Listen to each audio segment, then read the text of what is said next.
Welcome to low. मैं एक बार आपका फिर से स्वागत करता हूं। तो हमारी सीरीज आगे चली हुई थी बीएससी फर्स्ट ईयर की। तो आज हमारा नेक्स्ट लेक्चर रहेगा कोलिजन को लेकर। एक कोलिजन से यहाँ से क्वेश्चन आएगा, लॉन्ग क्वेश्चन आता है, और एक यहाँ से छोटा क्वेश्चन आता है देखने को। ठीक है, और लगभग भी हमारा फर्स्ट यूनिट का यहाँ पे काम कंप्लीट हो जाएगा। ठीक है, इसके छोटे मोटी चीजें बचेगी वो मैं करा दूंगा। ठीक है, और एक चीज और, आज से आपको ये सभी क्लासेस ऐप पे मिलने स्टार्ट हो जाएंगी। ऐप के बारे में ज्यादा जानकारी के लिए मेरे कॉन्टैक्ट नंबर पे कॉल करेंगे भाई।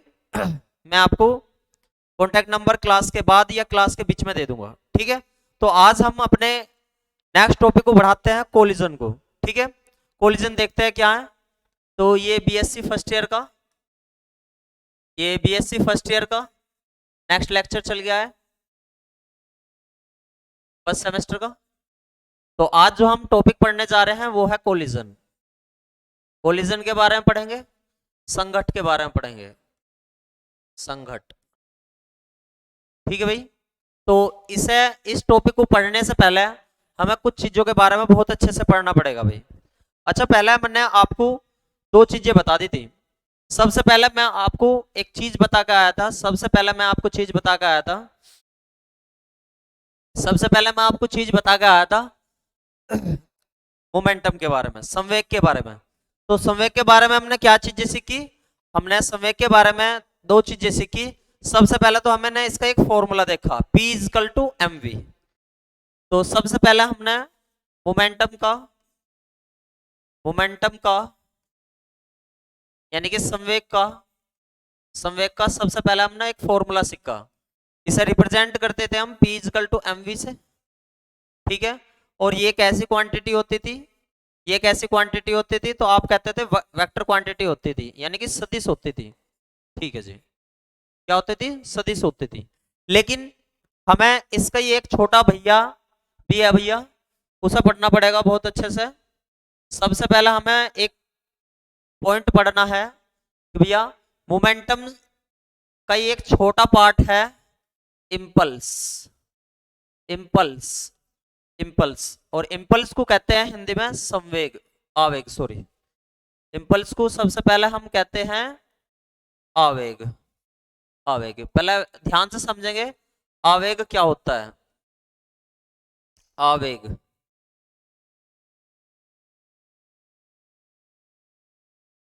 तो सबसे पहले हम देखेंगे आवेग क्या होता है। ठीक है भैया, ठीक है। तो अगर मैं कहने लगूं मेरे पास ये कोई एक पार्टिकल है, क्या है मेरे पास? ये कोई एक पार्टिकल है, सपोज करो एक कण है कोई, और मैंने इस पे एक फोर्स लगाया। मैंने क्या लगाया भैया? इस पे एक फोर्स लगाया, और फोर्स को मैंने कह दिया कि भैया मैंने इस पे एफ वेक्टर लगाया।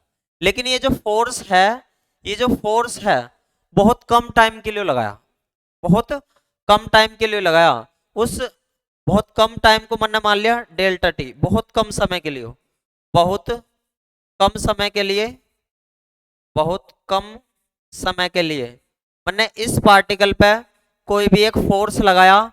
ठीक है, कोई भी एक फोर्स लगाया।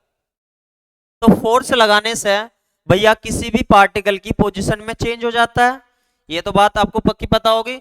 तो कहने का मतलब इम्पल्स क्या होता है? किसी भी पार्टिकल पे जो फोर्स लगा रहे हो उसकी जितना भी छोटे से टाइम के लिए आप लगा रहे हो, इन दोनों का मल्टीप्लिकेशन प्रोडक्ट आपका क्या कहलाता है? इम्पल्स कहलाता है। आई होप ये बात आपको पता लगी होगी इम्पल्स किसे कहते हैं। एक बार और बता देता हूं, कोई भी हमारे पास पार्टिकल है और उस पर आप एक फोर्स लगा रहे हो, उस पर क्या लगा रहे हो भैया? आप फोर्स लगा रहे हो। तो भैया फोर्स लगा रहे हो लेकिन बहुत कम टाइम के लिए हो, तो इसका मतलब इम्पल्स हो गया फोर्स मल्टीप्लाई बहुत कम टाइम, शॉर्ट टाइम। तो फोर्स मल्टीप्लाई बहुत कम टाइम को क्या कहते हैं हम भाई? इम्पल्स कहते हैं। अगर इम्पल्स को हम एक चीज एक फॉर्मेट में देखना चाहे, कैसे? ध्यान से समझेंगे भाई। अगर मैं आपसे कह लगूं इम्पल्स अगर मैं आपसे कह लगूं इम्पल्स इम्पल्स का एक शॉर्ट मेथड बता दो भैया। इम्पल्स का एक शॉर्ट मेथड बता दो कि आप किसे कहते हो? आवेग, इम्पल्स किसे कहते हो? तो मैं अगर आपको एक छोटी सी चीज बता दूं, किसी भी पार्टिकल पे आप फोर्स लगा रहे हो और वो बहुत कम टाइम के लिए लगा रहे हो, तो भैया उसमें कुछ ना कुछ तो चेंज हो गई। और जब भैया उसमें कुछ ना कुछ चेंज हो रहा है, तो सीधी सी बात है, क्या बदल रहा है? उसका मोमेंटम बदल रहा है, संवेग बदल रहा है। तो कहने का मतलब हो गया डेल्टा पी, यानी कि संवेग में परिवर्तन। डेल्टा का मतलब क्या होता है? परिवर्तन ही क्या है? इम्पल्स है, आवेग है। तो ये हमारे पास फॉर्मेट बना किसका? आवेग का। इसे हम ऐसे भी लिख सकते हैं, P2 minus P1 equal to F multiply delta T. ये भी हमारा फॉर्मेट हो सकता है। ठीक है, अगर मैं आपसे कह लगूं इम्पल्स की एक शॉर्ट डेफिनेशन, यानी कि change in momentum, change in momentum, यानी कि संवेग में परिवर्तन, संवेग में परिवर्तन। अच्छा भैया, ये वाला कंसेप्ट आया कहां से? ये इम्पल्स का कंसेप्ट आया भैया हमारा न्यूटन के सेकंड लॉ से। किससे आया भैया? न्यूटन के सेकंड लॉ से। समझ लो भाई, न्यूटन के सेकंड लॉ से कैसा आया। अगर मैं आपसे कह लगूं न्यूटन का सेकंड लॉ क्या था, न्यूटन का सेकंड लॉ क्या था, तो आप क्या होगे? F इजिकल टू था भैया डेल dp बाई dt। तो भैया एक बात बता दो, इससे dp क्या हो जाएगा? dp हो जाएगा F मल्टीप्लाई dt। क्या ये इम्पल्स की डेफिनेशन को शो नहीं कर रहा है? क्या ये आवेग की परिभाषा को शो नहीं कर रहा है? तो इसका मतलब है जो न्यूटन का सेकंड लॉ है, न्यूटन का सेकंड लॉ है, किसकी डेफिनेशन को शो करता है? ये इम्पल्स की डेफिनेशन को भी शो करता है। ठीक है भाई, तो यहां तक की बात आपको समझ में आ गई होगी। इसका एक बहुत बढ़िया सा एग्जांपल हम पढ़ते थे अपनी जनरल लाइफ में, कि जब कोई भी एक क्रिकेटर होता है, कोई भी एक क्रिकेटर है, कोई भी एक क्रिकेटर है, मान लो ये कोई एक व्यक्ति है, ये क्रिकेटर है, ये क्रिकेटर है, और जब किसी बॉल को ये कैच करता है, जब किसी बॉल को ये कैच करता है, तो अपने हाथों को ये थोड़ा सा पीछे हटा लेता है। देखो एक एग्जांपल के विहाब से मैं आपको दिखाता हूं। देखो, जैसे कोई एक क्रिकेटर होता है और वो कैच पकड़ना चाहता है, मान लो यहाँ कैच पकड़ रहा है, तो वो जब कैच पकड़ता है तो थोड़ा सा पीछे ना हाथ को हटा लेगा, इस तरीके से कैच लेता है, क्योंकि वो उस फोर्स को, क्या यहां से एक बात बताओ, यदि मैं टाइम कम कर दूंगा, टाइम कम कर दूंगा, तो फोर्स की वैल्यू कैसी आ जाएगी? जी, ज्यादा आ जाएगी। अगर मैं यहां बॉल पकड़ता हूं, यहां बॉल पकड़ता हूं, तो यहां टाइम कम है हो जाएगा, टाइम कम हो गया, फोर्स ज्यादा हो जाएगा। लेकिन अगर यहां पर पकड़ता हूं तो टाइम ज्यादा हो जाएगा, मतलब इस स्थान से ना पकड़ के यहां पर पकड़ता हूं, मतलब ऐसा पकड़ के ऐसा हाथ को पीछे करता हूं। आपने देखा होगा जो क्रिकेटर होते हैं वो ऐसा बॉल को कैच करके पीछे हाथ हाथ करते हैं, क्यों? क्योंकि वे चाहते हैं कि भैया अगर उन्होंने यहीं से बॉल पकड़ ली तो क्या होगा? फोर्स ज्यादा लगेगा, फोर्स ज्यादा लगने के कारण क्या होगा? टाइम कैसा हो जाएगा? कम हो जाएगा, जिसके कारण उनके हाथ में चोट लगेगी यहां से अगर उन्होंने पकड़ लिया। इसी वजह से वे क्या काम करते हैं? यहां से बॉल पकड़ते हैं पीछे से, और जब पीछे से बॉल पकड़ेंगे तो टाइम की वैल्यू कैसी हो जाएगी? बहुत ज्यादा हो जाओगी, और फोर्स की वैल्यू कैसी हो जाएगी? बहुत कम हो जाओगी। तो इसका मतलब है वहां पे भी किसका कंसेप्ट है? वो इम्पल्स का कंसेप्ट है, आवेग का कंसेप्ट है, कि कोई भी एक क्रिकेटर होता है कैच पकड़ते वक्त अपने हाथों को पीछे की ओर क्यों खींच लेता है? क्योंकि भैया वो फोर्स की वैल्यू को कम कर रहा है और टाइम की वैल्यू को बढ़ा रहा है। जब टाइम ज्यादा हो जाएगा और फोर्स कैसे हो जाएगा? कम हो जाएगा, तो उसके हाथों में चोट लगने से बच जाएगा और वो पीछे कैच लेगा। लेकिन अगर उसने यहीं पे कैच ले लिया और यहीं हटाए नहीं हाथ, तो उसके हाथों में चोट लग जाएगी। तो ये कंसेप्ट किसका था? इम्पल्स का था।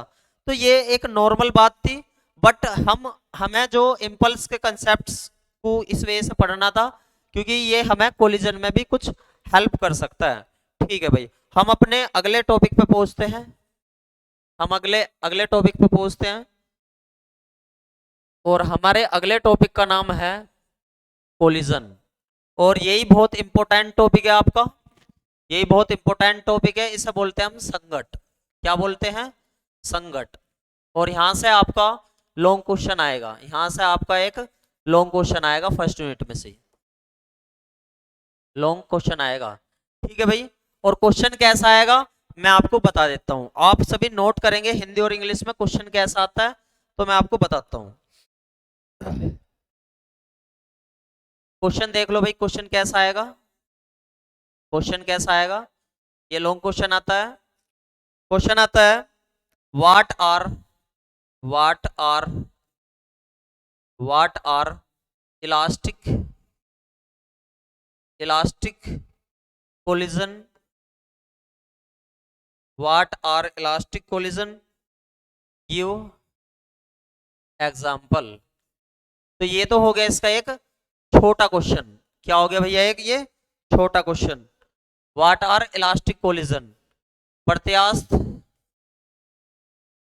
प्रत्यास्थ संघट क्या है, प्रत्यास्थ संघट क्या है, उदाहरण दीजिए, उदाहरण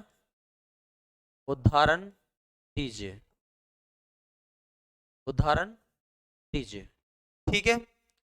लेकिन अगर लॉन्ग क्वेश्चन की बात कर लगो भैया, तो लॉन्ग क्वेश्चन कैसा आता है इसका, लॉन्ग क्वेश्चन ध्यान से समझना, क्वेश्चन कैसा आता है इसका लॉन्ग क्वेश्चन। डिस्कस, ये लॉन्ग क्वेश्चन का पैटर्न है। Discuss discuss one dimensional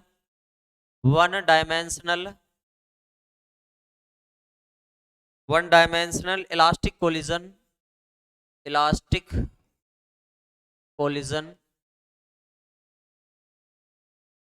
collision between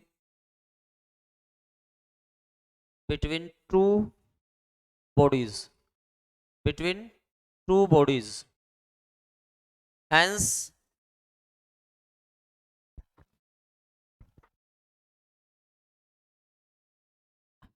या hence का ना इसका एक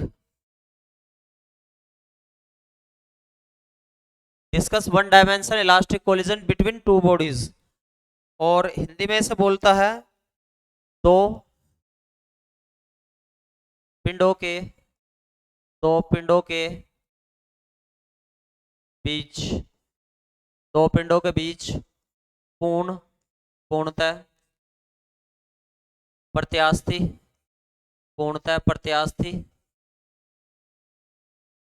एक विमीय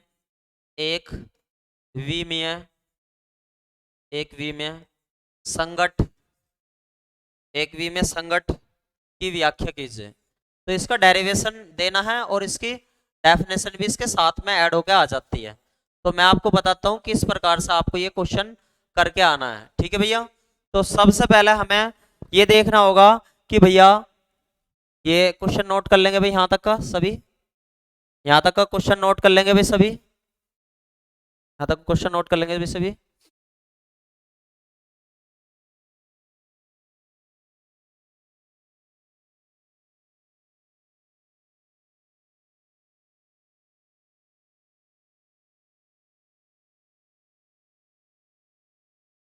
क्वेश्चन नोट कर लिया तो यहां तक का समझेंगे बहुत बढ़िया तरीके से इसको। तो हम इसका सॉल्यूशन देखते हैं, पहले हल देखते हैं। तो सबसे पहले अगर मैं आपसे कहूं, सबसे पहले हमें समझना पड़ेगा कोलिजन ही क्या होता है। कोलिजन संघट क्या होता है। देखो भाई, आपने बचपन में कंचे तो खेल रहे होंगे, मार्बल्स खेल रहे होंगे, तो आप देखते होंगे दो चीज, मतलब एक बड़ा कंचा होता था, एक छोटा कंचा होता था, या दोनों सेम सेम होते थे।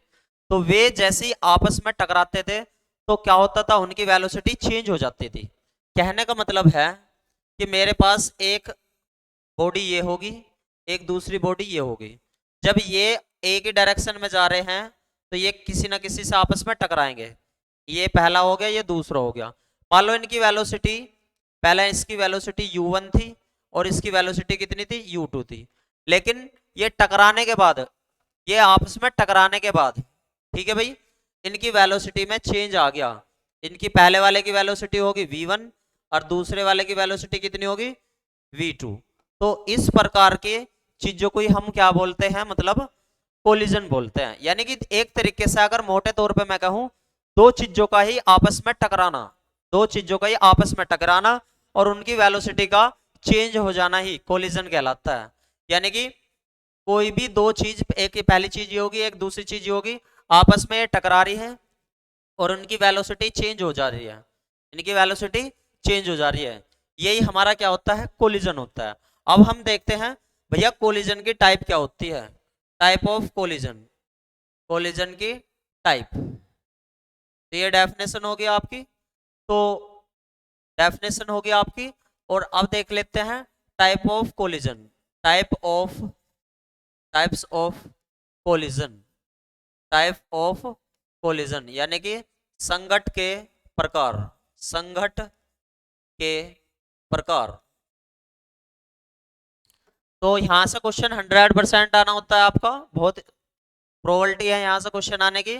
तो कोलिजन भैया टू टाइप का होता है। कोलिजन कितने टाइप का होता है, टू टाइप का। एक तो होता है इलास्टिक कोलिजन, एक तो होता है इलास्टिक कोलिजन, इलास्टिक कोलिजन यानी कि इसे हिंदी में बोलते हैं प्रत्यास्थ, प्रत्यास्थ संघट, प्रत्यास्थ संघट।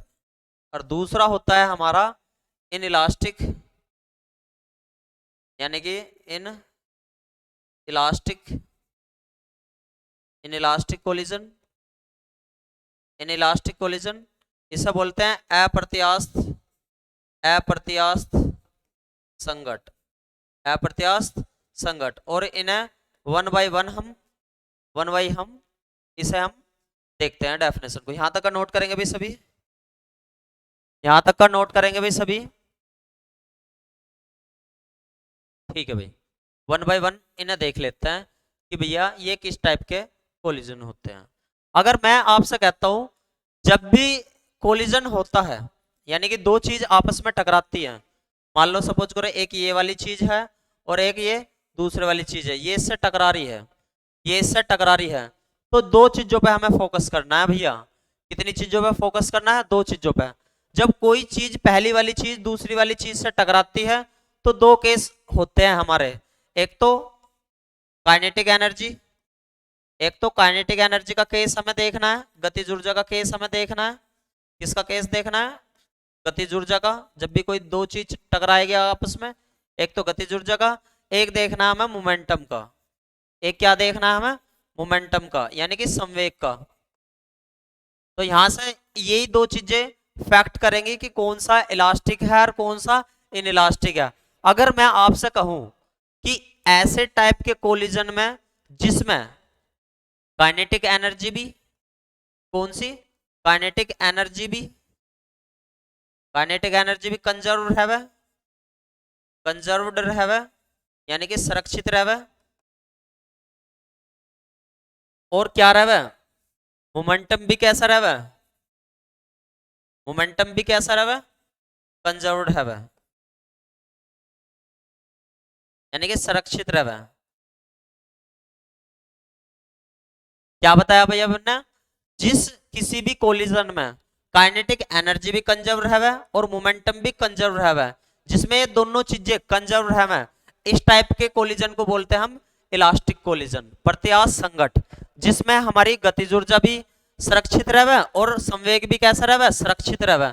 मैं यहाँ पे लिख देता हूँ, गतिज ऊर्जा भी हमारी कैसी रहनी चाहिए, सुरक्षित रहनी चाहिए, और हमारा संवेग भी कैसा रहना चाहिए भैया, सुरक्षित रहे, जिसमें दोनों चीजें कैसी हो, हमारी कंजर्व हो। तो इस टाइप के कोलिजन को बोलते हैं हम इलास्टिक कोलिजन, प्रत्यास्थ संघट। लेकिन वहीं अगर हम अनइलास्टिक कोलिजन को देखने लगे, इसमें क्या रहा होगा, इसमें क्या रहा होगा, मोमेंटम तो हमारा, मोमेंटम तो हमारा यानी कि संवेग, संवेग तो कैसा रहा होगा, कंजर्व रहा होगा। कैसा रहा होगा, कंजर्व्ड रहा होगा, कंजर्व्ड रहा होगा, सुरक्षित रहा होगा। लेकिन लेकिन इसमें काइनेटिक एनर्जी, काइनेटिक एनर्जी यानी कि गतिज ऊर्जा, काइनेटिक एनर्जी यानी कि गतिज ऊर्जा, गतिज ऊर्जा कंजर्व नहीं रहती, गतिज ऊर्जा कंजर्व्ड, कंजर्व्ड, कंजर्व्ड, कंजर्व्ड नहीं रहती। ठीक है भाई, ध्यान रखना पड़ेगा यहाँ पे ये चीज का, क्या कि जहां पर हमारी काइनेटिक एनर्जी भी कंजर्व रहवे और मोमेंटम भी यानी कि संवेग भी, दोनों चीजें सुरक्षित रहवे, कंजर्व रहवे, इस टाइप के कोलिजन को बोलते हैं इलास्टिक कोलिजन, प्रत्यास्थ संघट। लेकिन वहीं यदि हमारी मोमेंटम तो, संवेग तो कैसा रहवे, कंजर्व रहवे, ये रहवे, लेकिन ये वाला काइनेटिक एनर्जी कंजर्व ना रहवे, यानी कि गतिज ऊर्जा संरक्षित ना रहवे, तो इस टाइप के कोलिजन को बोलते हैं इनइलास्टिक कोलिजन, अप्रत्यास्थ संघट। ये वाली बात आपको आई होप समझ में आ गई होगी। नोट्स में आपको ये सारी डिटेल में मैं आपको बता रखा है, तो वहां से आप देख लेंगे। ये जो चीज मैंने आपको बताई है वही सारी चीजें आपके नोट्स में लिखी हुई है। तो कहने का मतलब यहाँ पे तो मैंने आपको ये शॉर्ट में बता दिया, लेकिन आपको वहां पे कैसे मिलेगा नोट्स में कि भैया जिन किसी भी कोलिजन के टाइम पे किसकी भी काइनेटिक एनर्जी और मोमेंटम एनर्जी दोनों कंजर्व है वो इनलास्टिक कोलिजन रहते हैं, और वो इलास्टिक कोलिजन रहते हैं, और जिसमें मोमेंटम यानी कि संवेग संवेग सुरक्षित रहवे और काइनेटिक एनर्जी कंजर्व ना रहवे, तो उसे हम बोलते हैं इनइलास्टिक कोलिजन, अप्रत्यास्थ संघट। तो यहां तक का नोट कर लेंगे भी सभी, यहां तक का नोट कर लेंगे भी सभी।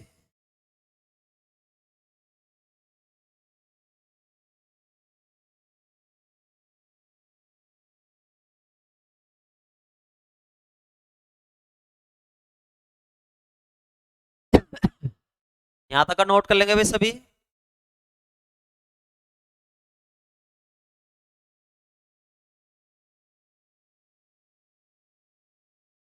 इनके अब एग्जाम्पल देख लेते हैं भाई, इनके अब एग्जाम्पल देख लेते हैं दोनों के। तो सबसे पहले हम एग्जाम्पल देख लेते हैं इलास्टिक कोलिजन का, इलास्टिक कोलिजन का, इलास्टिक कोलिजन का एग्जाम्पल। तो अगर मैं आपसे कह लगूं मेरा ये न्यूक्लियस है, मेरा ये नाभिक है, न्यूक्लियस है, और कोई भी फंडामेंटल पार्टिकल है, मूलकण है, fundamental, fundamental particle. Fundamental particle कैसे होते हैं भैया, मूलकण कैसे होते हैं, जैसे इलेक्ट्रॉन, न्यूट्रॉन और प्रोटॉन की, इलेक्ट्रॉन न्यूट्रॉन प्रोटॉन की किससे टक्कर हो जावे, न्यूक्लियस से हो जावे, नाभिक से टक्कर अगर हो जावे, तो यहाँ पे किसका एग्जाम्पल है, वो इलास्टिक का, इलास्टिक कोलिजन का एग्जाम्पल है। वहीं यदि भाई सपोज करो कोई बंदूक की गोली है मेरे पास, ये बंदूक की गोली है, ये बंदूक की गोली है, बुलेट है, बुलेट है, बंदूक की गोली, बंदूक की गोली, की गोली यदि किसी टारगेट में लगती है, ये क्या है हमारा टारगेट है, टारगेट है, बंदूक की गोली इस टारगेट में लगती है, तो इस इन दोनों के बीच में, ये बुलेट से में और ये टारगेट में, टारगेट में जो कोलिजन होता है, इस टाइप के कोलिजन को क्या बोलते हैं हम, in elastic, in elastic, in elastic collision, in elastic collision, in elastic, in elastic collision.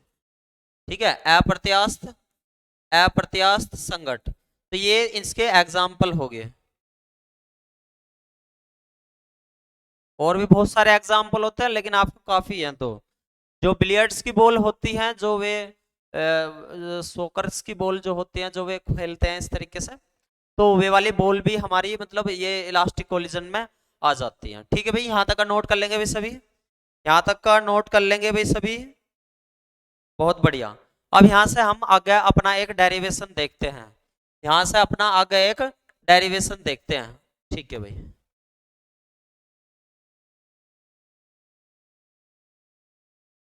तो सबसे पहले हम हेडिंग लिखते हैं डेरिवेशन को सेटअप करते हुए, और ये डेरिवेशन बहुत इंपॉर्टेंट है हमारा, ये डेरिवेशन हमारा बहुत इंपॉर्टेंट है। डेरिवेशन की सही बालक हेडिंग लिखेंगे one dimensional, one dimensional, one dimensional elastic, elastic collision, collision between two bodies, two bodies, एक विमीय, एक विमीय प्रत्यास्थ संघट,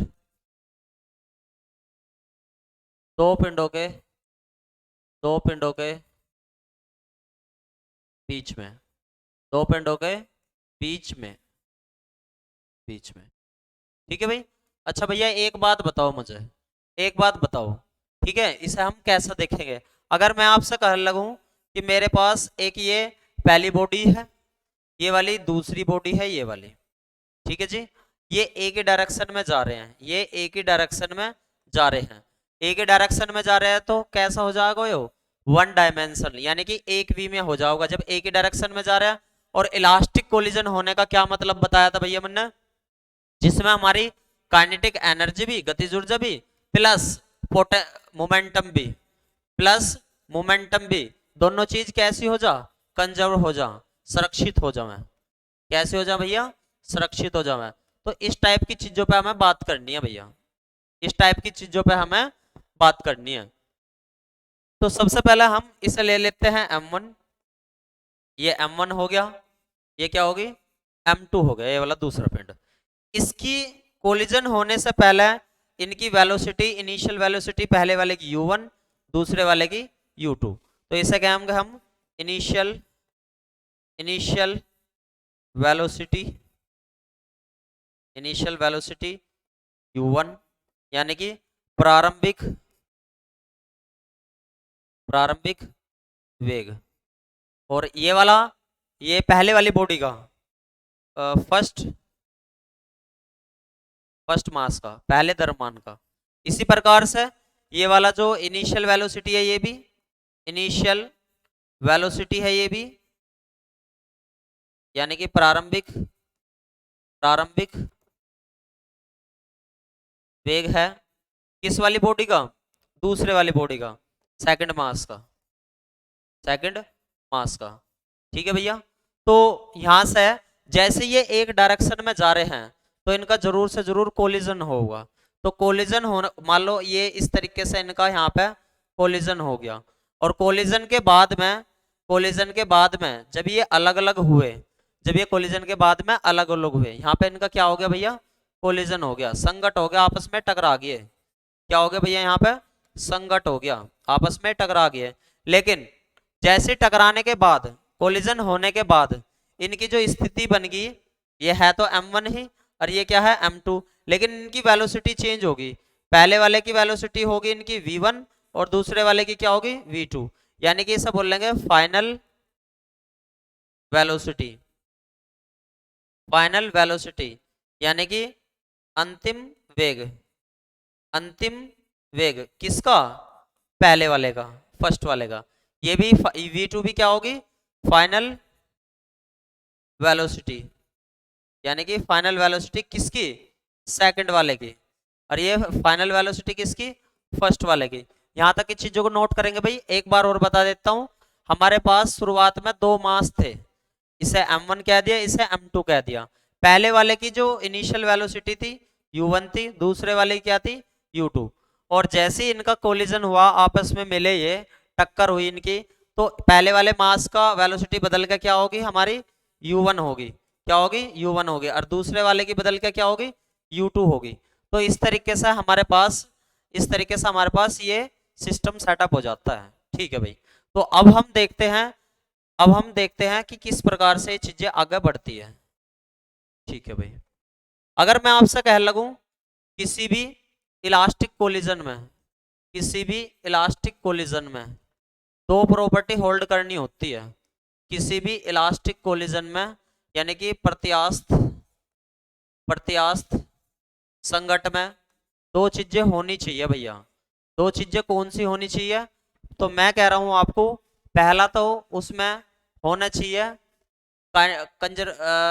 इसमें पहला हमारी कंडीशन होनी चाहिए, मोमेंटम कैसा होना चाहिए, मोमेंटम भी कैसा होना चाहिए, यहाँ पे संवेग कैसा होना चाहिए, संरक्षित होना चाहिए, कंजर्व होना चाहिए। और दूसरा क्या होना चाहिए भाई, काइनेटिक एनर्जी भी हमारी कैसी होनी चाहिए, यानी कि गतिज ऊर्जा भी कैसी होनी चाहिए, भाई हमारी कंजर्व्ड होनी चाहिए। तो सीधी सी बात है, जब ये कंजर्व्ड रहेंगे, सुरक्षित रहेंगे, तो सुरक्षित होने का मतलब मैंने आपको क्या बताया था, बताओ भाई। सुरक्षित होने का मतलब यही तो बताया था। सुरक्षित होने का मतलब होता है जो चीज पहले थी वही चीज बाद में रहेगी, यानी कि कांस्टेंट बनी रहेगी। तो हम पहला रूल ले लेते हैं इसका, पहले रूल की इक्वेशन सेटअप करते हैं। According to according to according to momentum momentum conservation law, यानी कि संवेग संवेग संरक्षण का संवेग संरक्षण का नियम से, संवेग संरक्षण के नियम से। तो पहला हम लगाओगे इसमें संवेग संरक्षण का नियम। ठीक है भैया, लगाओ लगाओ इसमें। तो क्या था हमारा भाई संवेग संरक्षण का, यानी कि मोमेंटम कंजर्वेशन लो था। जो पहला रहा है वेलोसिटी वही बाद में होनी चाहिए। देखो कैसा होना चाहिए, m1 u1 plus m2 u2। ये तो पहले का हो गया हमारा मोमेंटम, ये पहले वाली चीज का, ये दूसरे वाली चीज का। इजिकल टू कंजर्व होने के बाद का, मतलब कोलिजन होने के बाद का। तो ये हो जाएगा m1 u1 किस में बदल जाएगा, v1 में, और m2 और u2 किस में बदल जाएगा, v2 में। कहने का मतलब है देखो ये वाला फॉर्मूला, देखो ये वाला फॉर्मूला आया कहां से है, P इजिकल टू mv से आया होगा। कहां से आया भैया, यो P इजिकल टू mv से आया होगा। तो इसका मतलब है ये रहा मास और ये रही वेलोसिटी। तो ये पहले वाले पार्टिकल की होगी, ये पहले वाले पार्टिकल की होगी, और ये वाला इसको देखा है m2 u2, ये कहां से आया होगा, ये दूसरे वाले पार्टिकल का क्या हो गया होगा, संवेग हो गया होगा, मोमेंटम। लेकिन ये क्या है भैया, m1 v1, ये कोलिजन होने के बाद का, कोलिजन होने के बाद का बताया था ना मन्ना, कोलिजन होने के बाद का है पहले के लिए। और ये क्या है हमारा, ये भी तो P इक्वल टू mv को शो कर रहा है, यानी कि P m मास मल्टीप्लाई वेलोसिटी। तो ये कोलिजन होने के बाद का। तो यहां से एक बात पता चली, initial collision, initial momentum equal to final momentum. तो यहां से ये वाली बात समझ में आई होगी, ये किस प्रकार से मन्ना फॉर्मूला बनाया है मोमेंटम कंजर्वेशन लॉ का। ये कोलिजन होने से पहले का और ये कोलिजन होने से बाद का। ये वाला पहले वाले पार्टिकल को शो कर रहा है, ये दूसरे को, ये वाला पहले को और ये वाला दूसरे को। तो यहां तक का नोट करेंगे। तो भैया आप देखोगे यहां से आप देखोगे कि मैं m1 इसमें से किसी ना किसी तरीके से कॉमन ले लेता हूं, m1 इसमें किसी ना किसी तरीके से कॉमन लेता हूं और इस इक्वेशन को सेटअप करता हुआ चलता हूं। अगर मैं इसको इधर ले आऊं, m1 u1 minus m1 v1 is equal to m2 v2 minus m2 u2। अगर मैं यहां से कॉमन ले लूं, क्या यहां से m1 कॉमन ले लूं और मेरा बन जाएगा u1 माइनस के v1 is equal to m2 common ले लूं, तो यहां से बन जाएगा v2 माइनस के u2। ठीक है भाई, यहां तक बताओ कोई दिक्कत समस्या परेशानी किसी को भी। ठीक है भाई, हम आगे बढ़ते हैं। यहां तक कि जैसे हमारी ये केस हो जाएगा तो इसे आप कह दोगे इक्वेशन नंबर फर्स्ट। क्या कह दोगे भैया इसे, इक्वेशन नंबर फर्स्ट। अभी तक हमने किसे कंजर्व करके दिखाया है, मोमेंटम को। अभी हम दूसरी चीज किसे करके दिखाएंगे, दूसरी दिखाएंगे काइनेटिक एनर्जी को। अकॉर्डिंग टू काइनेटिक एनर्जी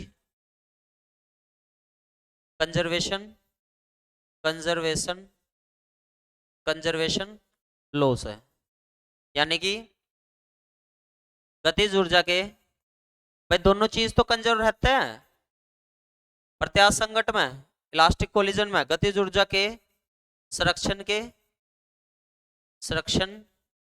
के सिद्धांत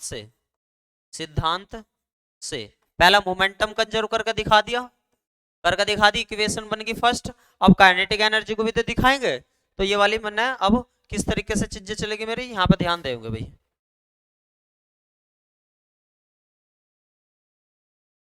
ठीक है भाई, तो काइनेटिक एनर्जी का क्या फॉर्मूला होता है, k equal to half mv square. तो पहले वाले केस में क्या बनेगी, 1/2 m1 u1 का स्क्वायर, पहले वाले पार्टिकल के लिए कोलिजन से पहला, दूसरे वाले पार्टिकल के लिए m2 u2 का स्क्वायर इजिकल टू, ये तो कोलिजन से पहले के लिए होगी, पहले वाले पार्टिकल के लिए होगी, ये कोलिजन से बाद वाले पार्ट, मतलब कोलिजन से पहले ही दूसरे वाले पार्टिकल की होगी। ठीक इसी प्रकार से कोलिजन के बाद, कोलिजन के बाद u1 किस में बदल जाता है, v1 के स्क्वायर में। इसी प्रकार से m2 वाले में ये u2 किस में बदल जाता है, v2 के स्क्वायर में। इस तरीके से मेरा केस बन जाता है। ठीक है भाई, यहां तक का नोट करेंगे सभी, यहां तक का नोट करेंगे। और आप देख रहे होगे 1/2 सभी में से कॉमन होकर यहां से वो कट जाओगा। m1 u1 का स्क्वायर प्लस m2 u2 का square is equal to 1/2 m1 v1 का स्क्वायर प्लस m2 v2 का स्क्वायर, इस तरीके से। और ये 1/2 इस तरीके से कट जाएगा। ठीक है, तो मेरा इक्वेशन बनी m1 u1 का स्क्वायर प्लस m2 u2 का square is equal to m1 v1 का स्क्वायर प्लस m2 v2 का स्क्वायर। ठीक है भाई, अब यहां से वही केस m वाले को एक साइड में ले आओ, m1 वालों को, और m2 वालों को दूसरी साइड में ले जाओ। तो m1 u1 का स्क्वायर इसे इधर ले आए m1 v1 का स्क्वायर, और ये तो ऐसा कैसे m2 v2 का स्क्वायर माइनस इसे इधर लेकर जाएंगे हम m2 u2 का स्क्वायर। इस तरीके से यहां तक का नोट करेंगे भाई सभी, यहां तक का नोट करेंगे भाई सभी, यहां तक का नोट करेंगे भाई सभी। आगे चलते हैं।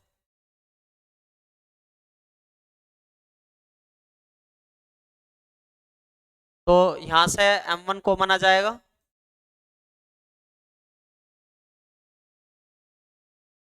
यहां से m2 कॉमन आ जाएगा,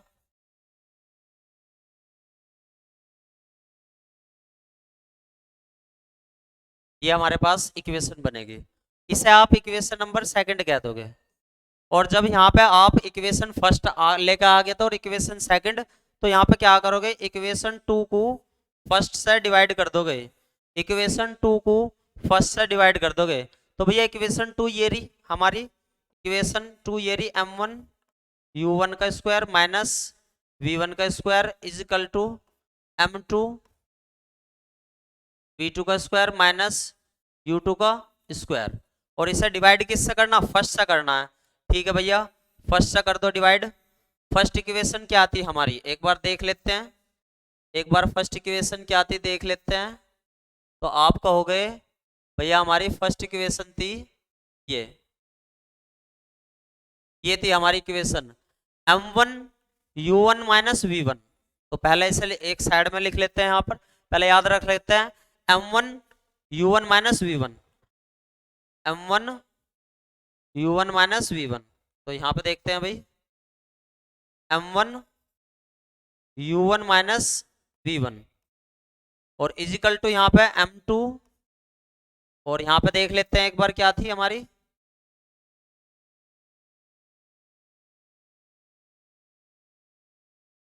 ये थी m2 v2 minus u2, v2 minus u2, v2 minus u2। तो ये क्या थी भाई हमारी v2 माइनस u2, ये इक्वेशन थी भाई हमारी। ठीक है भाई, यहाँ तक कोई दिक्कत समस्या किसी को भी, यहाँ तक कोई दिक्कत समस्या किसी को भी? ठीक है भाई, तो अब क्या होगा, यहाँ से ये वाले टर्म्स कट जाएंगे, यहाँ से ये वाले टर्म्स कट जाएंगे। और थोड़ा सा इसे सोल्व करते हैं आगे से।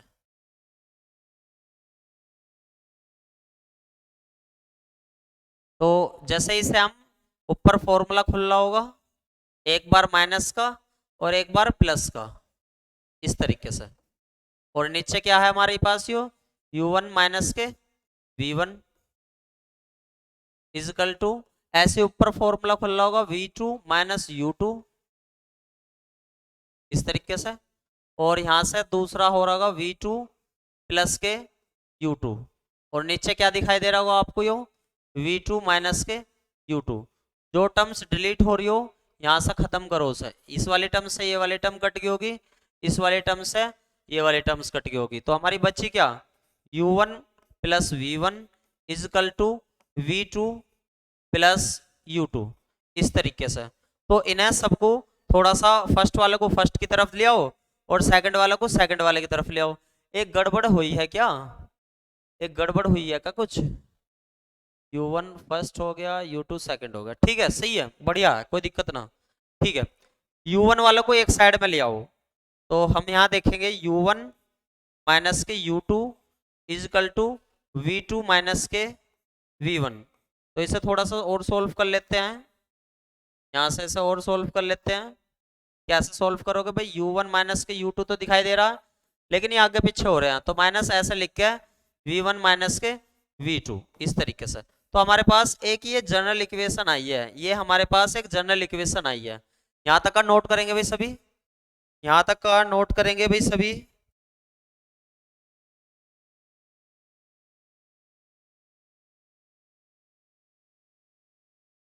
यानी कि कहने का मतलब ये हो गया, ये इक्वेशन हमें शो करके दिखाती है कि भैया अगर उनके रिलेटिव पहले वाली का दूसरे वाली से कोलिजन होने से पहले पहला, और ये v1 माइनस v2 ये कोलिजन होने के बाद उनके रिलेटिव वेलोसिटी आपस में बदल जाती है, और ये माइनस दिखाता है कि वेलोसिटी तो आपस में बदल जाती है, यानी कि पहले वाले की इन सब की पहले वाले की और दूसरे वाले की रेस्पेक्टिव की जो वेलोसिटी हो वो सेकंड वाला ले लेता है, बट अपोजिट डायरेक्शन। माइनस क्या शो करता है, अपोजिट डायरेक्शन में। तो इस बात को एक लाइन के द्वारा ऐसा लिखेंगे कि भैया ये वाला जो है आपका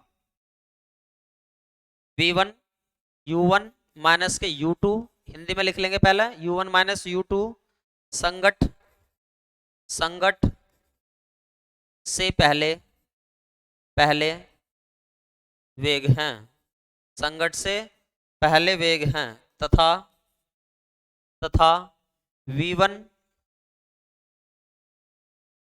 v1 माइनस v2 संगठ के बाद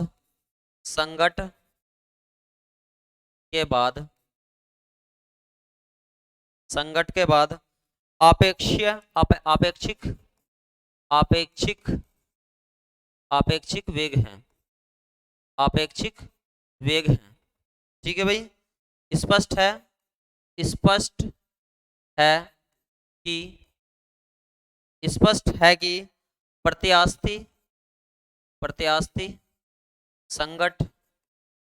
प्रत्यास्थी संगठ में आपेक्षिक वेग परिमाण में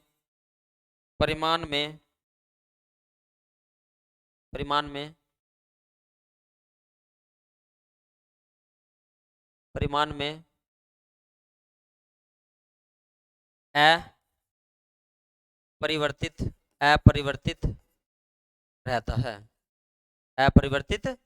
रहता है, परंतु दिशा बदल जाती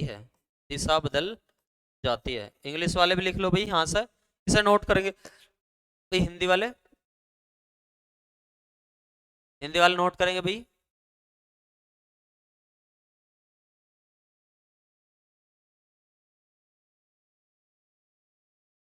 और इंग्लिश वाले लिखेंगे इसमें, ये इस इक्वेशन का क्या मतलब है, इस इक्वेशन नंबर थर्ड कह दियो, in an elastic one dimensional collision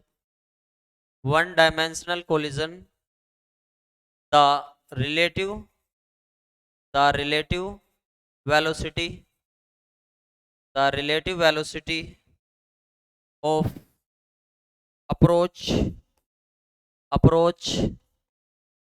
before collision is equal to the relative velocity of separation after collision। इस लैंग्वेज का मतलब समझेंगे भाई सभी। इसका मतलब ये है कि ये पहले u1 माइनस u2, तो ये तो पहले के थे हमारे बॉडी के वेलोसिटी, संगठ के पहले के वेग हैं, और v1 माइनस v2 संगठ के बाद के आपेक्षिक वेग है। आपेक्षिक का मतलब है जब पहले वाले की तुलना दूसरे वाले से हो जाए। यहां तक की तो कंप्लीट होगा। स्पष्ट है कि प्रत्यास्थ संकट में आपेक्षिक वेग परिमाण में अपरिवर्तित रहते हैं। आप देख रहे हो u1 माइनस u2 की वैल्यू भी वही है जो v1 माइनस v2 की है, बस क्या बदला है, माइनस बदला है। और माइनस का मतलब है उनकी डायरेक्शन आपस में बदल जाती है। इसी प्रकार से in an elastic one dimensional collision, यानी कि वन डायमेंशनल कोलिजन में the relative velocity of approach, जो रिलेटिव वेलोसिटी है आपस में अगर डिफरेंस करके देखते हैं तो ये रिलेटिव वेलोसिटी होता है। कोलिजन के बाद भी कैसी रहती है, इक्वल रहती है, किससे, रिलेटिव वेलोसिटी से, बट उनकी डायरेक्शन कैसी हो जाती है, यहां पे लिख देंगे but direction direction change, but direction change. तो यहां तक का ये नोट कर लेंगे भाई, बहुत इंपॉर्टेंट बात थी ये, बहुत इंपॉर्टेंट बात थी ये, यहां तक का नोट कर लेंगे भाई सभी।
ठीक है भाई, तो इक्वेशन थर्ड से, इक्वेशन थर्ड से पहले आप इस वाली से v2 की वैल्यू निकाल लो एक बार, कितनी आई v2 की वैल्यू आएगी आपकी, कितनी आएगी भैया, इसे अगर इधर भेज दे मैं u1 माइनस के u2 माइनस के v1, ये हमारी इक्वेशन आएगी। मतलब यहां से v2 की वैल्यू अगर हम निकाल दो, इस वाली v2 की वैल्यू को इक्वेशन फर्स्ट में रख दो, putting putting the value of the value of v2 in equation first, in equation first में रखेंगे।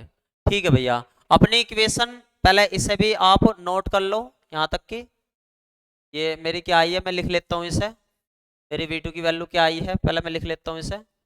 v2 की वैल्यू आई है हमारी v2 इजकल टू क्या आई है, u1 माइनस के u2 माइनस के v1, ये आई है मेरे पास।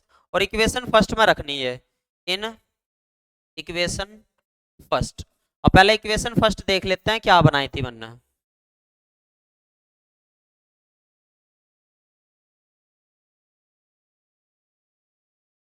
इक्वेशन फर्स्ट देख लेते हैं मेरी क्या बनी है।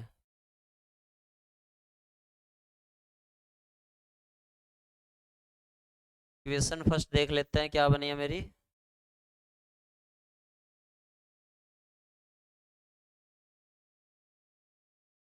ये थी हमारी इक्वेशन फर्स्ट।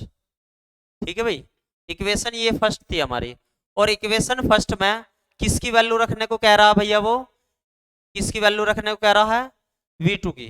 ठीक है, तो यहां तक का एक बार आप ये वाली इक्वेशन को, इस वाले इक्वेशन को यहाँ पे वैल्यू रखेंगे आप, यहाँ पे वैल्यू रखेंगे इक्वेशन फर्स्ट में, आप वैल्यू रखोगे किसकी, यहाँ पे v2 की। ठीक है भाई, इक्वेशन फर्स्ट में v2 की वैल्यू रखो सभी।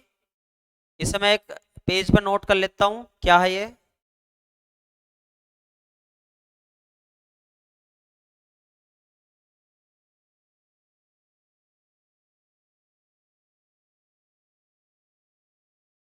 चलो भाई, इक्वेशन फर्स्ट को एक बार देखते हैं क्या है, m1 u1 minus v1, m1 u1 minus v1।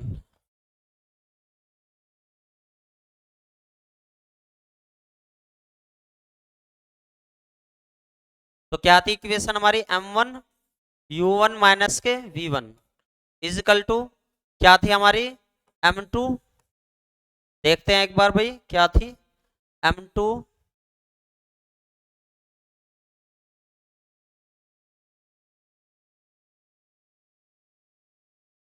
m2 v2 minus u2, v2 minus u2, v2 minus u2।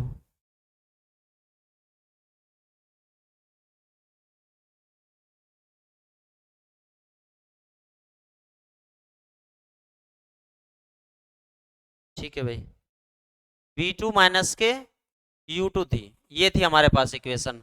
और मैंने v2 की तो वैल्यू रखने को कही है आपसे, तो m1 u1 माइनस के v1 इजकल टू m2, यहाँ पे v2 की वैल्यू रखेंगे भैया, तो u1 माइनस के, ये क्या है हमारे पास u2 माइनस के v1, किसकी जगह रखी हमने, v2 की जगह, माइनस के u2, ये बनी होगी आपकी इक्वेशन। और इसे थोड़ा सा आप आगे सॉल्व करेंगे, m1 u1 माइनस के v1 इजकल टू m2, ये बना होगा हमारे पास u1 माइनस के v1 माइनस 2u2। यहाँ तक का नोट करेंगे भाई सभी, यहाँ तक का सभी नोट करेंगे भाई।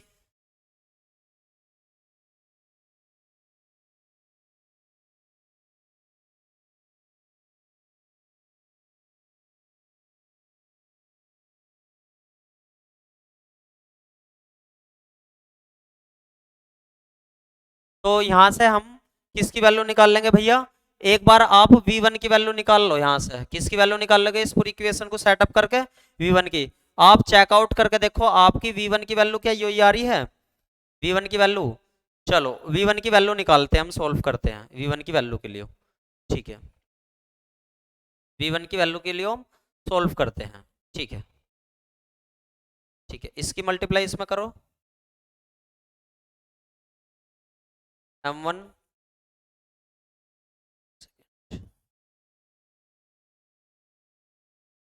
m1 u1 माइनस के m1 v1 is equal to m2 u1 minus m2 v1 minus के 2 m2 u2, ये बनी हमारे पास। और किसी भी तरीके से आप v1 की वैल्यू को थोड़ा सा इधर, इसे इधर दूसरी साइड में भेज दो, और इस वाले को जब इसे आप ले आओगे इस इधर, तो ये इधर आने के बाद में प्लस की होगी, तो आपकी बन गई होगी m2 v1, ठीक है, और minus m1 v1 is equal to, ये वाली टर्म्स को आप दूसरी साइड में भेज दो, तो आप दूसरी साइड में भेज दोगे तो m2 u1 माइनस के 2 m2 u2, और ये माइनस m1 u1 आ जाएगी। यहाँ तक का नोट करेंगे भाई सभी, यहाँ तक का नोट करेंगे भाई सभी। तो यहाँ से हम v1 की वैल्यू को आसानी से निकाल सकते हैं, यहाँ से हम v1 की वैल्यू आसानी से निकाल सकते हैं। निकाल लो भाई v1 की वैल्यू बहुत बढ़िया तरीके से। v1 की वैल्यू यहाँ से बनेगी m2 minus m1 is equal to, और भी कहीं v1 दिखाई दे रहा, नहीं दिखाई दे रहा भैया, कुछ और भी कॉमन दिखाई दे रहा, हाँ जी कॉमन दिखाई दे रहा है। क्या कॉमन दिखाई दे रहा है, m2 कॉमन दिखाई दे रहा है। m2 कॉमन दिखाई देने के बाद क्या दिखाई दे रहा है, u1 माइनस के 2 u2, ये, और माइनस m1 u1, ये दिखाई दे रहा होगा, और ये जाएगा इसके डिवाइड में, तो v1 की वैल्यू आएगी हमारे पास m2 u1 माइनस के 2 u2 माइनस के m1 u1, और इसके पूरे बटे में क्या दिखाई देगा, m2 माइनस के m1। इस तरीके से यहाँ तक का नोट करेंगे भाई सभी, यहाँ तक का नोट करेंगे भाई सभी।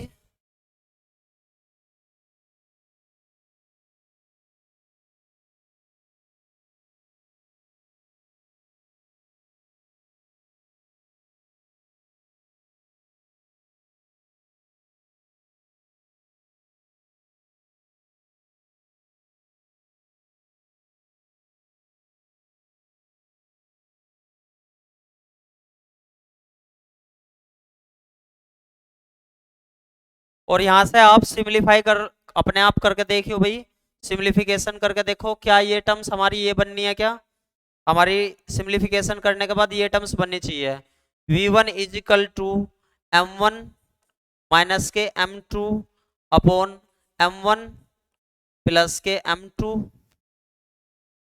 और ये बनना चाहिए u1 प्लस के 2m2 upon m1 plus m2, और ये बनना चाहिए भैया हमारा v1।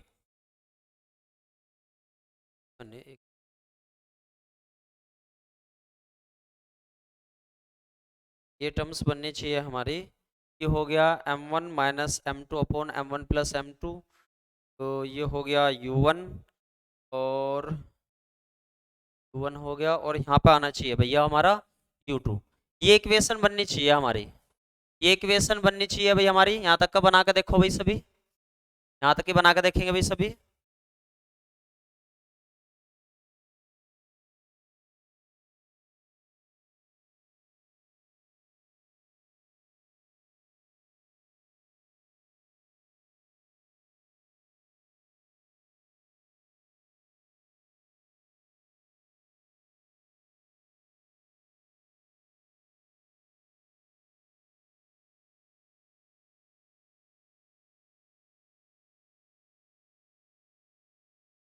तो सिमिलरली करके यहाँ से आप ठीक इसी प्रकार से सिमिलरली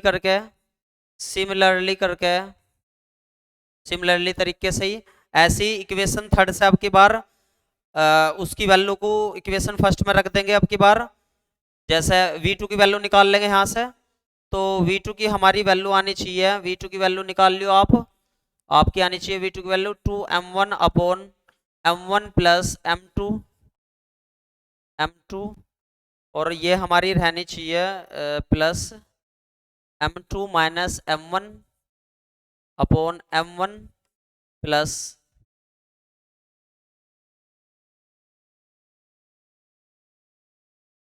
ये हमारी होनी चाहिए m2 minus m1 upon m1 plus m2, और यहाँ पे हमारी टर्म्स होनी चाहिए u2 की, और यहाँ पे हमारी टर्म्स होनी चाहिए u1 की। तो आप ये चेक करके देखो भाई, क्या हमारी v2 की वैल्यू यही आ रही है? चेक करके देखो भाई सिमिलरली करने के बाद।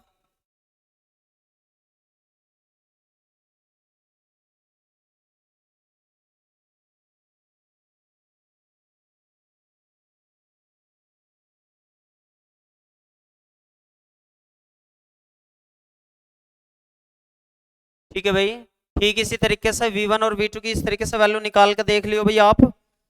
ठीक है भाई, तो अब इसके हम यहां तक का तो आपको दोनों केस में करना ही रहा करेगा। अब यहां से हम स्पेशल केस देख लेते हैं भाई, क्या देख लेते हैं यहां से? स्पेशल केस देख लेते हैं। ठीक है, बहुत बढ़िया, यहां तक का नोट करेंगे भाई सभी, यहां तक का नोट करेंगे, स्पेशल केस चलेंगे अब यहां से। ठीक है भाई, स्पेशल केस चलेंगे हमारे यहां से। स्पेशल केस, पहला special case, special special cases, यानी कि विशेष स्थितियां क्या बन सकती है भाई इसकी? विशेष स्थितियां क्या बन सकती हैं? अब इसमें किस किस टाइप के हम केस को ध्यान से पढ़ेंगे।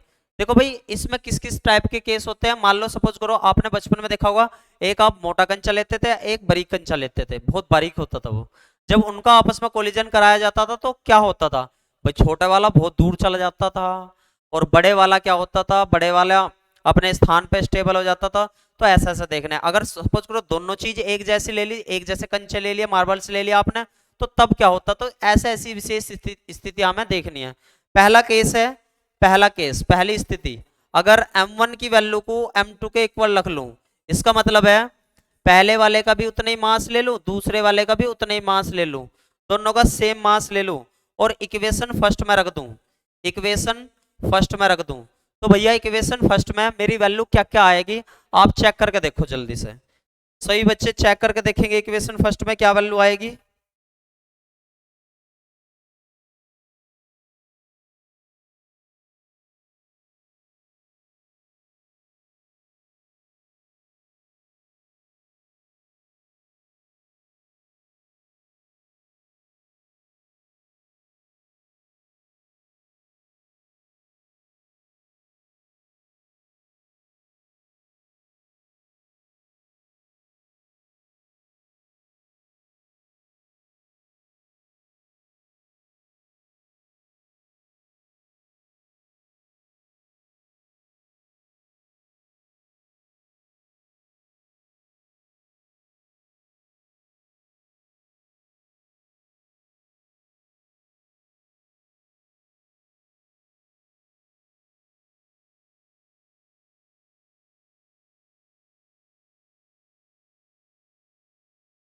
चलो भाई इनमें ही देख लो, इक्वेशन फर्स्ट में भी जाने की जरूरत नहीं, इक्वेशन फर्स्ट में अभी ना थोड़ी देर के लिए इन्हें ही बोल लेता हूँ, वही बात रहेगी, सेटिस्फाई तो होनी चाहिए कंडीशन।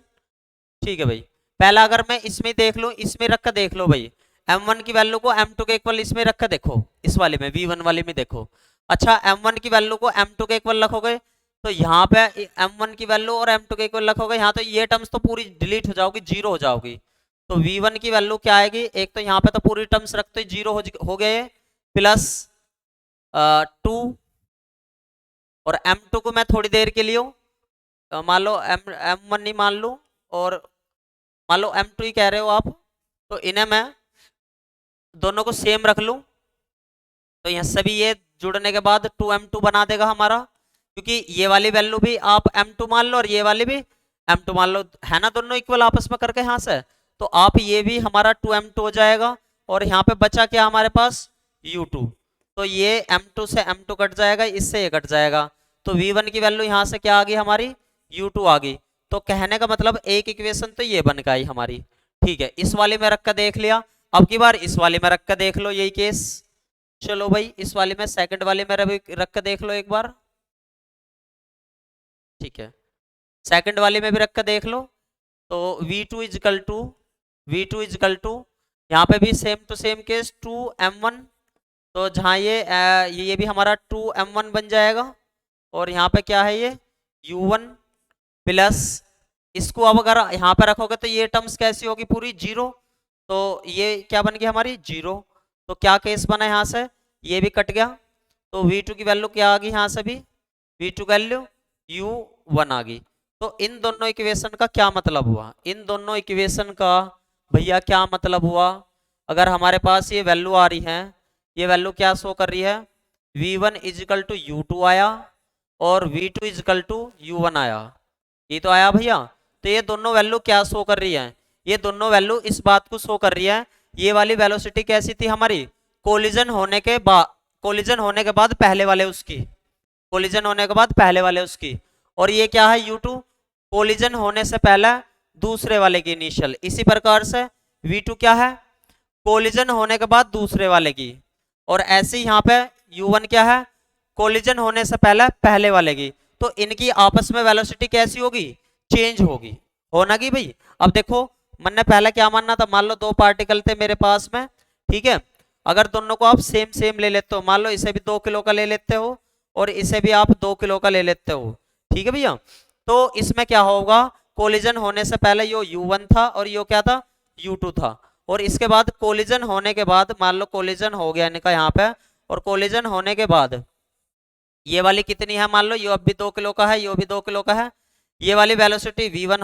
हो जाती है और ये वाली वेलोसिटी v2 हो जाती है, तो कह क्या रहा है v1 की वैल्यू u2 में बदल जाएगी, v1 की वैल्यू u2 में बदल जाएगी। मान लो पहले इसकी वेलोसिटी, मान लो इसकी वेलोसिटी थी 3 किलोमीटर पर सेकंड, और इसकी वेलोसिटी थी मान लो सपोज करो 2 किलोमीटर पर सेकंड, तो भैया क्या होगा कोलिजन होने के बाद इस 2 किलो यानी कि इसकी u2 की वेलोसिटी कौन ले लेगा, यो ले लेगा v1, तो ये इसकी क्या हो जाओगी 2 किलोमीटर पर सेकंड, तो इसी प्रकार से यहाँ पे v2 की किसकी बन जाएगी u1 की, तो इस वाले का कनेक्शन इससे हो गया, तो इसकी कितनी हो जाएगी अब की बार 3 किलोमीटर पर सेकंड हो जाओगी। तो इसका मतलब क्या हो गया, कोलिजन होते ही इनकी वेलोसिटी आपस में बदल जाओगी, पहले वाले की 3 थी दूसरे वाले की 2 थी, और अब की बार पहले वाले की कितनी हो जाओगी कोलिजन होने के बाद 2, और पहले वाले की कितनी हो जाओगी वो पहले वाले की तो 2 और दूसरे वाले कितनी हो जाओगी 3, यानी कि आपस में इनकी वेलोसिटी बदल जाती है कोलिजन होने के बाद में, किस केस में, जब इन दोनों के मास दोनों के सेम लिए जाते हैं। ठीक है भैया, एक बार और बता देता हूं कि कैसा क्या करा हमने। मेरे पास जैसी ये इक्वेशन आ गई थी, जैसी मेरे पास ये वाली दोनों इक्वेशन आ गई थी, आप सॉल्व करके ले आओगे, कोई डाउट हो तो मुझे बता देना, मैं आपको सॉल्व करके इसे भेज दूंगा, ठीक है। वैसे मैंने आपको बता दिया। अब यहां से मैंने क्या कर दिया, m1 की वैल्यू को m2 के इक्वल रख दिया, तो इन दोनों इक्वेशनों में जैसी ये वैल्यू रखी मैंने, तो मेरे पास इक्वेशन बन के आ गई भैया ये वाली, क्या बन के आ गई, ये वाली। मैंने कहा v1 की वैल्यू तो होगी u2, v1 की वैल्यू हो तो होगी u2 और v2 की वैल्यू होगी u1। तो ये आपस में कैसे हुए, चेंज हो गए। ठीक है भाई, कोई दिक्कत समस्या यहाँ तक? ठीक है भाई, नोट करेंगे इस वाली बात को हम इस प्रकार से लिखेंगे, इस वाली बात को हम इस प्रकार से लिखेंगे, हिंदी वाले ऐसा लिखेंगे भाई इस वाली बात को, यदि यदि दोनों पिंडों के, यदि दोनों पिंडों के द्रव्यमान द्रव्यमान बराबर हो तो, बराबर थे अब m1/m2 बराबर हो तो सम्मुख प्रत्यास्थी, सम्मुख का मतलब सामने से, प्रत्यास्थी संगत के बाद, प्रत्यास्थी संगत के बाद उनके उनके वेग उनके वेग आपस में उनके वेग आपस में बदल जाते हैं। बदल गए थे ना भैया, अभी बदल जाते हैं। क्या होता है, आपस में बदल जाते हैं। ठीक है भाई, यहां तक का नोट करेंगे भाई सभी, यहां तक का नोट करेंगे भाई सभी कि भाई अगर जैसे कोलिजन होगा और दोनों की वेलोसिटी कैसे, दोनों का मास कैसा रहेगा, सेम रहेगा, तो उनकी वेलोसिटी आपस में बदल जाओगी in a one dimensional elastic collision, elastic collision elastic collision of two bodies of masses of equal masses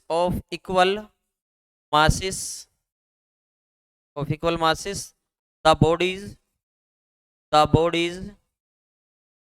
simply exchange velocities as a result of collision।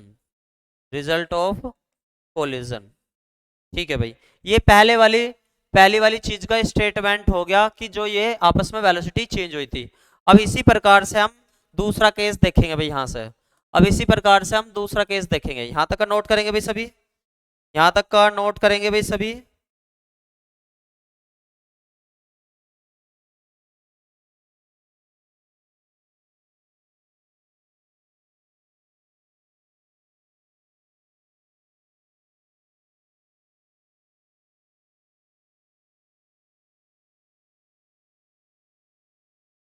ठीक है भाई, नेक्स्ट केस देखते हैं,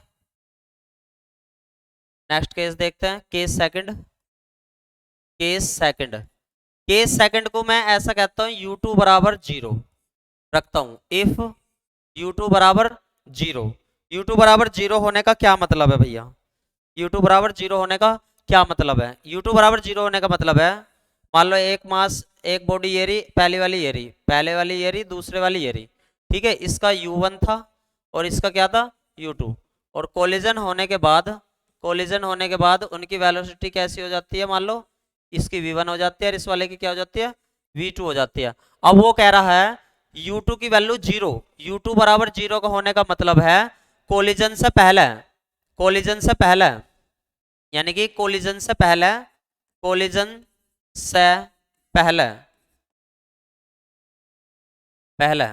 ये जो दूसरे नंबर वाला है ना m2, ये m1 है, ये m2 है। m2 कैसा हो जाएगा, मतलब ये रुका हुआ है, ये एक तरीके से अपने स्थान पे कोलिजन से पहले m2 रुका हुआ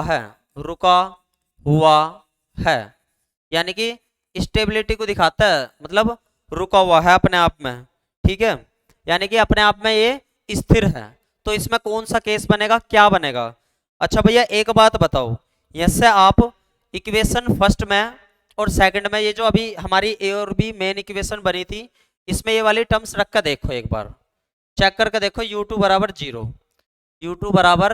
0 रख कर देखो। अभी जो है हमारी ये इक्वेशन आई थी बड़ी से,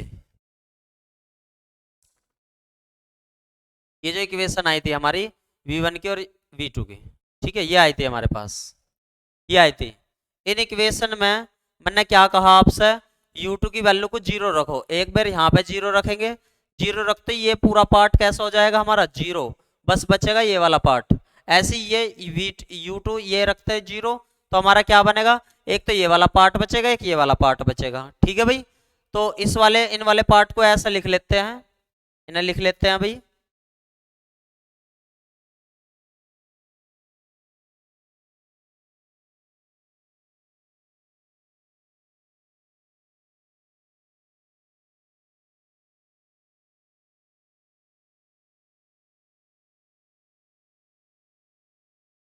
तो इन्हें रखते हैं।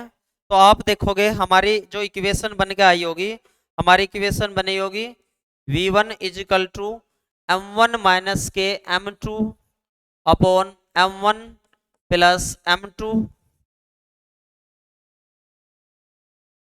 u1, और दूसरी बनी होगी हमारी v2 is equal to 2 m1 upon m1 plus m2, और ये क्या होगी हमारी u1। ये हमारी दो इक्वेशन बन के यहाँ से आई होगी। यहाँ तक का नोट करेंगे भाई सभी, यहाँ तक का नोट करेंगे भाई सभी।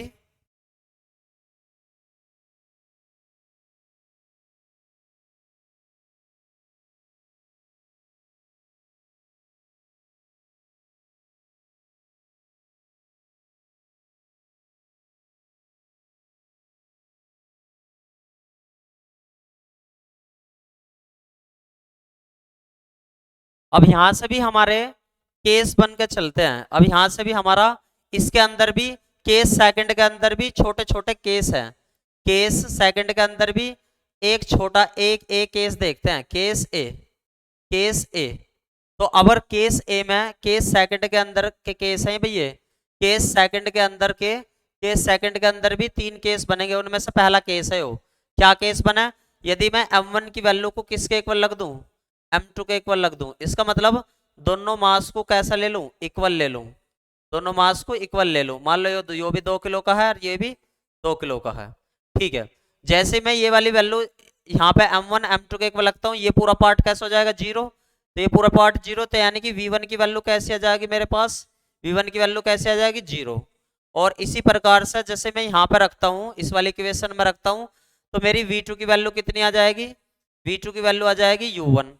तो कहने का मतलब क्या हो गया, कहने का मतलब मेरा ये हो गया कि भैया अगर सेकंड वाले को तुम स्टेबल रखते हो, रुके हुए रखते हो, स्टेबल है, m2 कैसा है हमारा स्टेबल है, स्टेबल होने के केस में u2 कैसे लिया था हमने, वो जीरो रहता है, यानी कि सेकंड वाले को आप सेकंड वाले को आप स्टॉप रखते हो और इस वाले को मूव कराते हो, मूव कराते हो, और दोनों ये सेम उसके होते हैं, ये धन ने आकर इसमें टक्कर मारा है, तो क्या होगा, पहला इसकी वेलोसिटी क्या थी हमारी u1 थी, क्या थी u1, और इसकी क्या थी u2, और कोलिजन होने के बाद, मान लो कोलिजन होने के बाद ये जो है हमारी ये आई है v1 और ये क्या आई है v2, तो v1 कैसे आओगी, v1 कैसे आओगी, v1 आया जीरो, तो यानी कि कोलिजन होने के बाद में, कोलिजन होने के बाद पहले वाला स्टॉप हो जाएगा भाई, v1 का मतलब स्टॉप हो जाएगा, और दूसरे वाला पहले वाले की वेलोसिटी ले लेगा। मान लो पहले वाले की इसकी वेलोसिटी मान लो 5 थी, 5 मीटर पर सेकंड थी, और इस वाले की कितनी थी, इस ये तो अपने आप में रुका हुआ था, इसके लिए कितनी थी जीरो थी, मतलब इसकी तो क्या होगा, सेकंड वाले को किसकी मिल जाएगी वेलोसिटी, पहले वाले की मिल जाएगी, यानी मिलना की, तो इसकी वेलोसिटी हो जाएगी v2 वाले की, v2 वाले की वेलोसिटी हो जाएगी कितनी, पहले वाले की मिल जाएगी से 5 मीटर पर सेकंड, 5 मीटर पर सेकंड। ये वाली बात समझ में आई भाई, हाँ भाई ये वाली बात समझ में आई आप लोगों को, ये वाली बात समझ में आई। क्या बताया मैंने कि अगर भैया दूसरे वाला रुका हुआ है, u2 कैसा है हमारा रुका हुआ है, और दोनों के मास सेम है, दोनों के मास सेम है, तो यहाँ पे क्या होगा, पहले वाले की वेलोसिटी जो है कोलिजन के बाद जीरो हो जाओगी, और दूसरे वाले को यानी कि इस वाले को ये पहले वाले की वेलोसिटी मिल जाएगी, 5 मीटर पर सेकंड वाली वेलोसिटी मिल जाएगी। आई होप यहाँ तक कि ये वाली चीज आपको केस समझ में आया होगा, ठीक है भाई।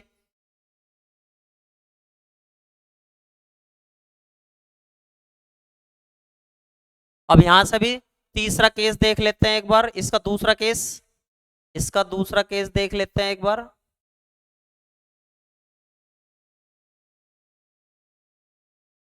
अब यहां से इसका दूसरा केस देख लेते हैं, सेकंड का दूसरा, यानी कि केस बी। केस बी ये सेकंड के चल रहे हैं भाई अभी केस बी। अब अगर मैं कह लगूं M2 की वैल्यू बहुत ज्यादा है, बहुत ज्यादा है किससे, M1 से, यानी कि M2 तो बहुत बड़ा हो जावे और M1 छोटा सा कंचा हो जावे। ठीक है भाई, तो इसका मतलब है M1 की वैल्यू लगभग भी कैसी रख लोगे आप, 0 रख लोगे। तो इस वाली इक्वेशन में, इस वाली में और इस वाली में जरा ये वाला केस रखना, ये वाला केस रखना कि M1 की वैल्यू कैसे रख लूं, लगभग 0 रख लूं।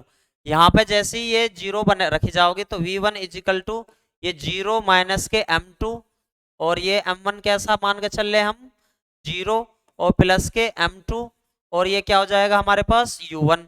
तो आप देख रहे होगे ये आपस में कट रहा होगा, लेकिन यो V1 क्या सा आ गया होगा हमारा, माइनस U1 आ गया होगा। एक तो ये आ गया होगा, और एक दूसरा क्या बना होगा, यहाँ पे ये 0 हुआ तो ये जैसे 0, और ये वाला M1 भी कैसा हो गया, पूरा 0 हो गया। तो V2 की वैल्यू कैसे आ गई यहाँ पे, V2 की वैल्यू कैसे आ गई, 0। इसका मतलब है, इसका मतलब क्या हो गया, इसका मतलब देखेंगे भाई,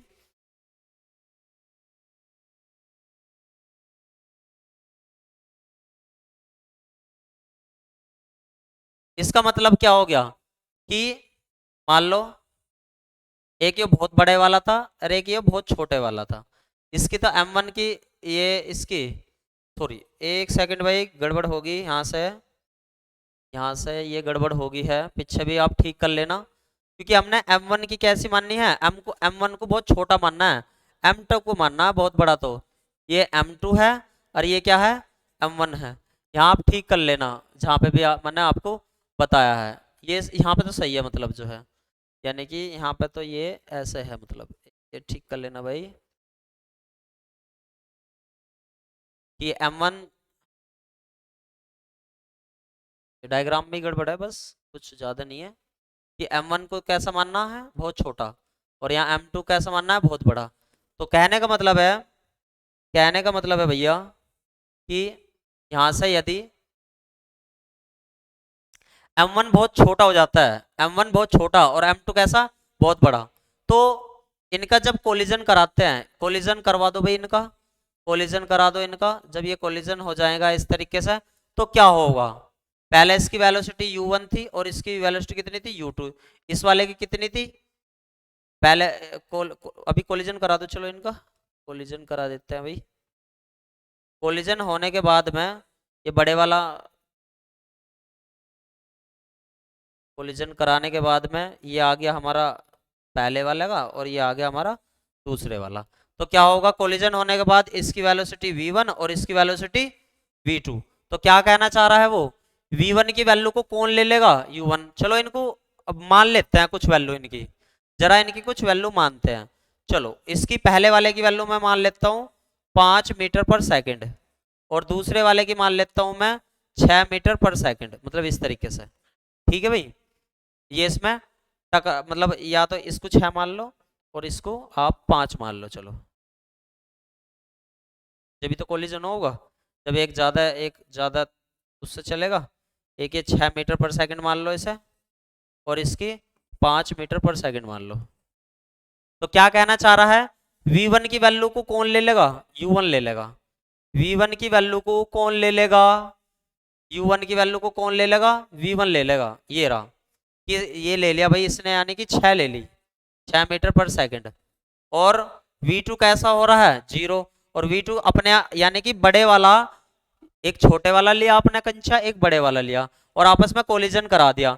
तो ये तो अपने स्थान पे स्टॉप हो जाओगा, बड़े वाला कंचा अपने आप पे स्टॉप हो जाओगा, लेकिन यो वाला जैसे इससे टकराओगा, इससे टकराओगा यो एक अपोजिट डायरेक्शन में वापस चला जाएगा।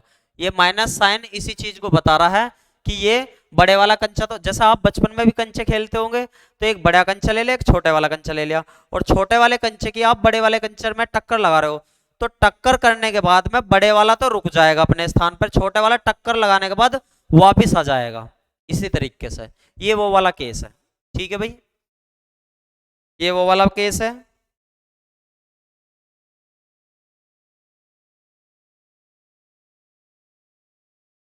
ठीक है, इसी का तीसरा केस और देख लेते हैं भाई, इसी का सेकंड का तीसरा केस और देख लेते हैं। सेकंड वाले का case case A B C ले लेते हैं, ये भी सेकंड का चल रहा है, सेकंड के अब की बार हम दूसरा केस बना के चलते हैं। दूसरा केस क्या है, अब की बार हम M1 को कैसा मान लेते हैं, बहुत बड़ा मान लेते हैं, बहुत बड़ा मान लेते हैं, या ऐसे भी तो कह सकते हैं कि M2 को बहुत छोटा मान लो, बहुत छोटा मान लो किससे, M1 से, यानी कि M2 को अब की बार जीरो करने का प्लान है भाई हमारा, M2 को जीरो करने का प्लान है। तो इसी वाली इक्वेशन में रखो, इसी वाले में इसका केस क्या बन जाएगा, M1 बहुत बड़ा मान लेंगे हम, M1 बहुत बड़ा और M2 बहुत छोटा मान लेंगे। ठीक है भाई, M1 ये M1 मान लिया और ये M2 मान लिया। ठीक है ना, अब देखते हैं क्या केस बनता है इसका।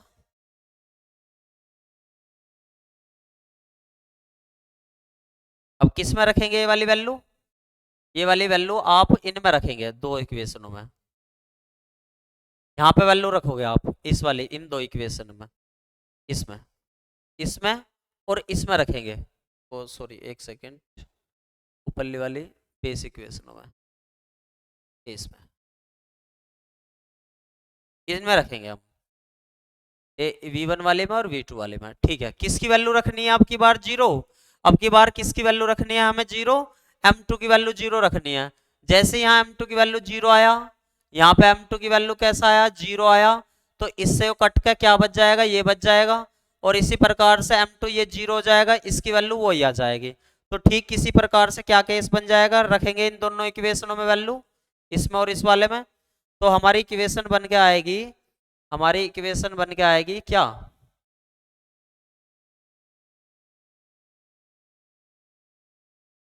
बताओ भाई हमारी इक्वेशन क्या बनी। तो आप कहोगे कि हमारी इक्वेशन बनेगी भैया, एक तो बनेगी हमारी,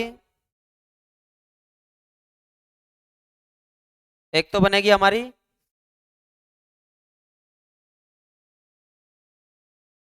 एक तो बनेगी हमारी V1 इजिकल टू बनी होगी जीरो, एक तो ये बन गई होगी हमारी सॉरी एक सेकेंड, V1 इजिकल टू बनी होगी हमारी, V1 इजिकल टू बनी होगी हमारी U1, V1 is equal to U1 बनी होगी, चेकआउट कर लो भाई सभी, V1 इजिकल टू U1 बनी होगी, और एक बनी होगी हमारी V2 is equal to to to U1, ये बनी है क्या, चेक करेंगे भाई सभी, क्या ये वाली इक्वेशन बनी है।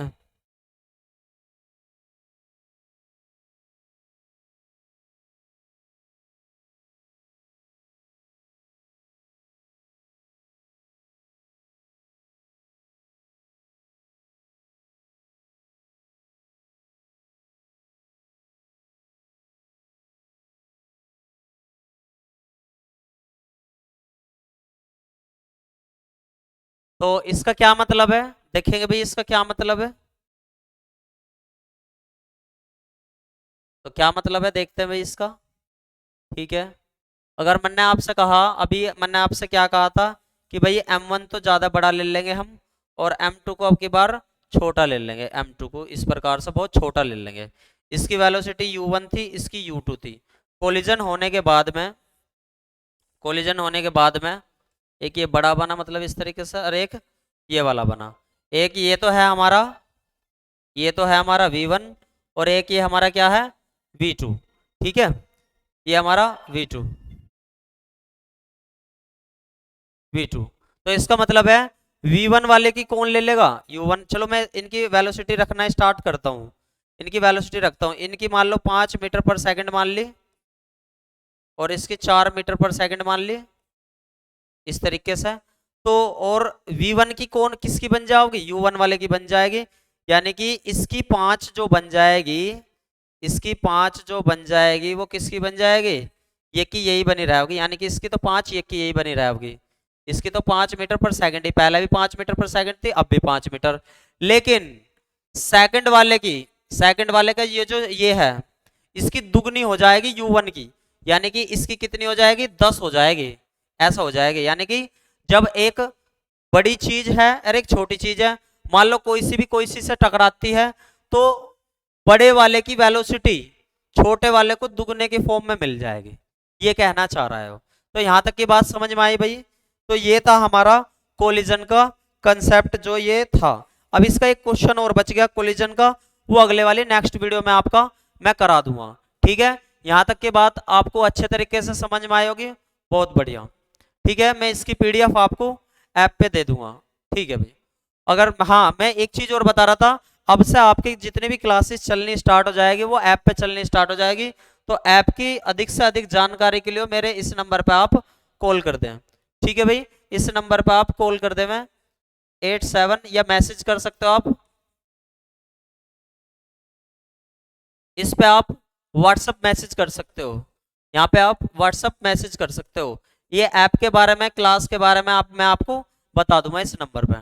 ठीक है भाई, इसी नंबर पे आप व्हाट्सअप मैसेज कर सकते हो। इसके ऐप के बारे में मैं आपको बता दूंगा, फुल डिटेल आपको उस पर मिल जाएगी। ठीक है भाई, ऑल द बेस्ट सभी को, ऑल द बेस्ट सभी को, गुड बाय।